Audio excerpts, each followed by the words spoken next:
Banjara Hills MLA కాలనీలో ఉద్రిక్తత చోటు చేసుకుంది. ఎమ్మెల్యే కాలనీలో పెద్దమ్మ వెలిసిన ప్రాంతంలో బోనాలు సమర్పించేందుకు భారీగా భక్తులు తరలిరాగా నటి హిందూ భక్తురాలు కరాటే కళ్యాణి సైతం బోనం ఎత్తుకొని వచ్చారు. కాగా అమ్మవారికి బోనం సమర్పించేందుకు వచ్చిన భక్తులను చెదరగొట్టడంపై ఆగ్రహం వ్యక్తం చేశారు కళ్యాణి. అమ్మవారి విగ్రహాన్ని పెద్దమ్మ గుడిలో పునఃప్రతిష్ఠించాలని, గుడి కట్టించే బాధ్యత ప్రభుత్వం తీసుకోవాలని డిమాండ్ చేశారు. భక్తులను చెదరగొట్టడంపై ఆగ్రహం వ్యక్తం చేస్తూ అధికారులు గుడి నిర్మాణం చేసే వరకు బోనాలు వస్తూనే ఉంటాయని, బోనం తెచ్చిన తనను పోలీసులు ఇష్టం వచ్చినట్లు నెట్టేసి అవమానించారని అంటున్న కరాటే కళ్యాణితో మా ప్రతినిధి Ratna face to face. Banjara Hills MLA కాలనీలో పెద్దమ్మ తల్లి ఆలయం వద్ద జరుగుతున్నటువంటి పరిణామాలకు సంబంధించి ప్రజెంట్ మనం స్పాట్లో ఉన్నాం.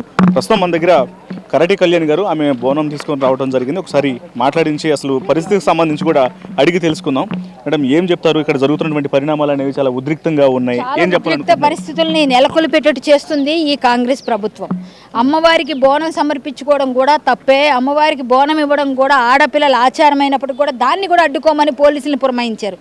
పోలీసులు వాళ్ళ డ్యూటీ వాళ్ళు చేస్తారు.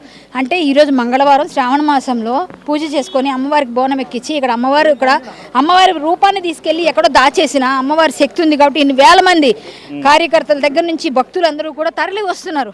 ఇంత అమ్మ శక్తి ఉండబట్టి ఇంతమంది వేల మంది వచ్చి ఇక్కడ ఫైట్ చేస్తుంటే కొడుతున్నారు, తిడుతున్నారు, లాఠీ చార్జీ చేస్తున్నారు.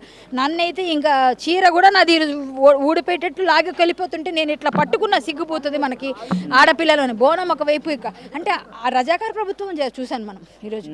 అందువల్ల మన ప్రభుత్వం ఏదైతే ఉందో ఇక్కడ మనం సిగ్గు లేకుండా మనం ఓట్లేసి గెలిపించుకున్నాం. హిందువులకి న్యాయం జరగదు.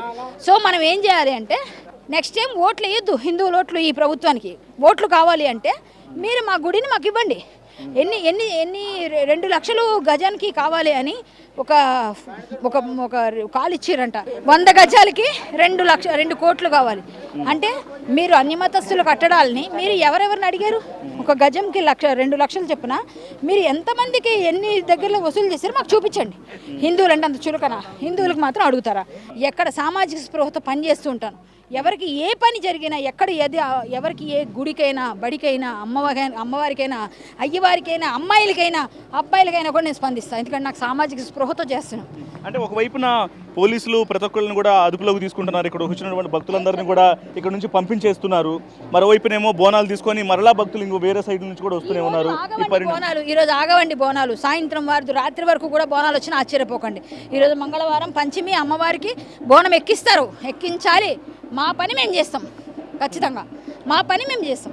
ఎందుకు చేయకూడదు? మేము చెయ్యాలి. వాళ్ళు ఎవరండి ఆపేయడానికి? ఎంతమందిని ఆపుతారండి? ఓకే, 48 అవర్స్ టైం ఇచ్చారు కదా. 48 అవర్స్ టైంలో కానీ ఏ మాత్రం వీళ్ళు కానీ యాక్సెప్ట్ చేసి ఇవ్వకపోతే కలెక్టర్ గారు స్పందించారంటున్నారు సానుకూలంగా. లేకపోతే మేము చేసే పని మేము చేసేస్తాం. మేము చేసేది మేము చేస్తాం. ఖచ్చితంగా ఇప్పుడు 100 మంది వస్తే లక్షల మంది వస్తారు. అప్పుడు మొత్తం దిగ్బంధం చేస్తాం. అంతే.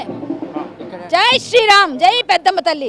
ఖచ్చితంగా అమ్మవారి గుడిని, పెద్దమ్మ తల్లిని పునర్నిర్మించాలి. ఆలయాన్ని ఎవరైతే విగ్రహాన్ని ఇక్కడ నుంచి తరలించుతుందో వాళ్ళ మీద చర్యలు తీసుకోవాలి. ఇక్కడ ఆలయాన్ని పునర్నిర్మాణం చేసేంత వరకు బోనాలు వస్తూనే ఉంటాయి. హిందూ భక్తులు ఇక్కడ ఆందోళన నిర్వహిస్తూనే ఉంటారు.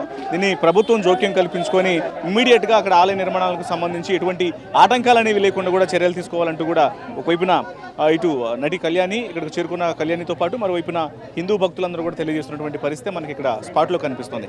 కెమెరా పర్సన్ భరత్తో రత్నకుమార్, బంజారాహిల్స్ నుంచి.